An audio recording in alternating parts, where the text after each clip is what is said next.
हमारे साथ शशांक मणि त्रिपाठी जी हैं। हालांकि ये बजट एक तरह से 2023 का बजट तो है ही, लेकिन अगले 25 साल के भी बजट का संकेत चीज़ें दी गई हैं। तो मेरे हिसाब से अच्छा बजट है। इसमें जन भागीदारी की भी भावना है, एक तरह से मिशन कर्मयोगी का इसमें चर्चा हुई है। भारत जोड़ो यात्रा सिर्फ टीवी कैमरा के लिए है, न तो उन्होंने किसी से साक्षात्कार किया। कुमार, आप देख रहे हैं टीवी समाचार। टीवी समाचार की टीम इस वक्त हमारे साथ शशांक मणि त्रिपाठी जी हैं। हम तो पहली बार इनसे रूबरू हो रहे हैं, लेकिन हम बजट पे, आज के बजट पे बात करने वाले हैं। बहुत ज़्यादा इनसे चर्चा इसलिए नहीं कर पाएंगे कि इनको भी कहीं निकलना है। सर, इस बार जो बजट जारी हुआ है वो क्या है? देशवासियों के लिए कैसा खुशखबरी होगा कि नहीं, कुछ अच्छा होगा कि नहीं? देखिए, बजट एक तरह से 2023 का बजट तो है ही, लेकिन अगले 25 साल के भी बजट का संकेत देता है आर्थिक व्यवस्था का। और सबसे महत्वपूर्ण बात है कि इसमें ग्रीन पॉलिसी की बात करी गई है, इसमें अंत्योदय की बात करी गई है। आप मेरे पीछे देख रहे हैं दीनदयाल जी को, लगभग उन्हीं के जो मार्गदर्शन दिया था उन्होंने कई सालों पहले, उसी के अनुसार यह बजट बना है। और इसमें 2-3 चीज़ बड़ी महत्वपूर्ण है। एक तो आखिरी आदमी तक कैसे आर्थिक विकास पहुँचे, इसके लिए इंफ्रास्ट्रक्चर पे जोर दिया गया है। इसके लिए हम लोग डिजिटल पे जोर दिए हैं। इसी के साथ साथ डिफेंस में बहुत बढ़त हुई है, जिसमें मैं थोड़ी सी रुचि रखता हूं। और उसी के साथ साथ जो हम लोग छोटे गांव शहरों में विकास की बात मैं करता हूं, टियर 2 टियर 3 जिले जिसको हम लोग मध्य भारत कहते हैं, उसके लिए बहुत आर्थिक व्यवस्था की इस बजट में काफ़ी चीज़ें दी गई हैं। तो मेरे हिसाब से अच्छा बजट है। इसमें जन भागीदारी की भी भावना है, एक तरह से मिशन कर्मयोगी का इसमें चर्चा हुई है, जिसमें ब्यूरोक्रेसी रिफॉर्म की बात है, जिसमें भी मेरी कुछ हद तक भागीदारी रही थी पहले। तो ये जो सबके साथ और सबके प्रयास वाला जो कार्यक्रम है, उसमें हम लोग काफ़ी आगे बढ़े हैं इस बजट के द्वारा। क्या लगता है सर कि इस बार पूरे भारत में जिस तरह पहले महंगाई थी, अब ऐसा लगता है कि 2023 के बाद महंगाई कुछ कम होगी और भी संभावनाओं पर, जैसे डीजल पेट्रोल पर लोग कह रहे हैं कि डीजल पेट्रोल क्या इस बजट में कम होंगे कि नहीं? देखिए, महंगाई के 2-3 कारण होते हैं। एक तो ये है कि पूरी विश्व में जो पेट्रोल और उसकी प्राइस है वो बढ़ी है पिछले कई 1-2 सालों में। दूसरा ये है कि कई ऐसे देश हैं जिन्होंने अंधाधुंध कोविड के दौरान प्रयोजन कर दिया था रिलीफ का, जैसे कि यूके को देखिए या यूएसए को देखिए। हम लोगों ने संयम बरती उस समय।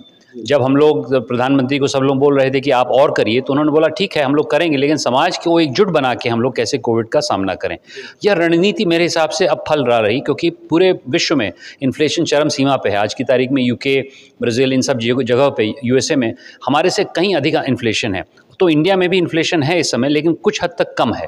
तो मेरे हिसाब से जो प्रूडेंस की बात करते हैं, एक शब्द होता है अंग्रेजी में फिस्कल प्रूडेंस, वो जो बरकरार रखा हम लोगों ने, और इस बार भी मेरे हिसाब से वो बरकरार रखा। देखिए, 2024 इलेक्शन का समय है, लेकिन उसके बावजूद भी सरकार ने ऐसा कोई छप्पड़ फाड़ के नहीं किया ताकि हमारी इन्फ्लेशन की दर न पड़े, क्योंकि इन्फ्लेशन और एक फिस्कल स्पेस में एक रहता है तालमेल।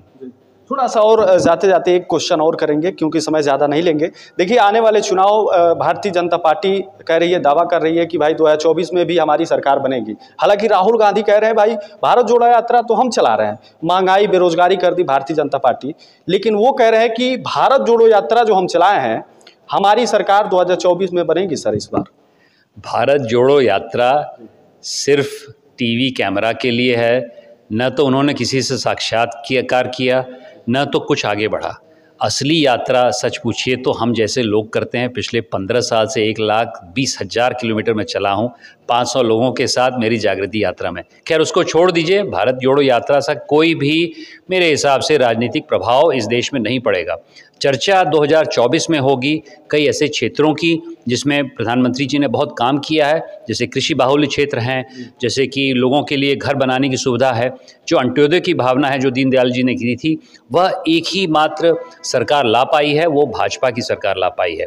और उसमें भी पार्टी के कार्यकर्ताओं को भी साधुवाद देना चाहता हूं, क्योंकि ऐसा सशक्त संगठन हमने खड़ा किया है पूरे देश में, और खासकर देवरिया में, कि आप जानते हैं कि विधानसभा में 7 की 7 सीटें यहाँ पर हम लोग ले गए।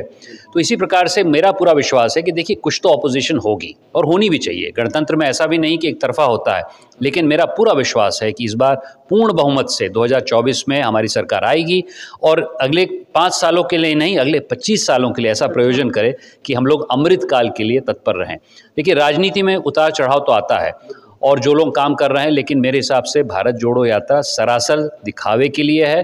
किसी भी व्यक्ति से मैं देख रहा था संवाद नहीं हो रहा था, और इसमें हम लोग को कोई खास दिलचस्पी नहीं है। दिलचस्पी ये है कि आखिरी व्यक्ति तक कैसे चीज़ें होएं, जिसमें प्रधानमंत्री जी और योगी जी तत्पर हैं।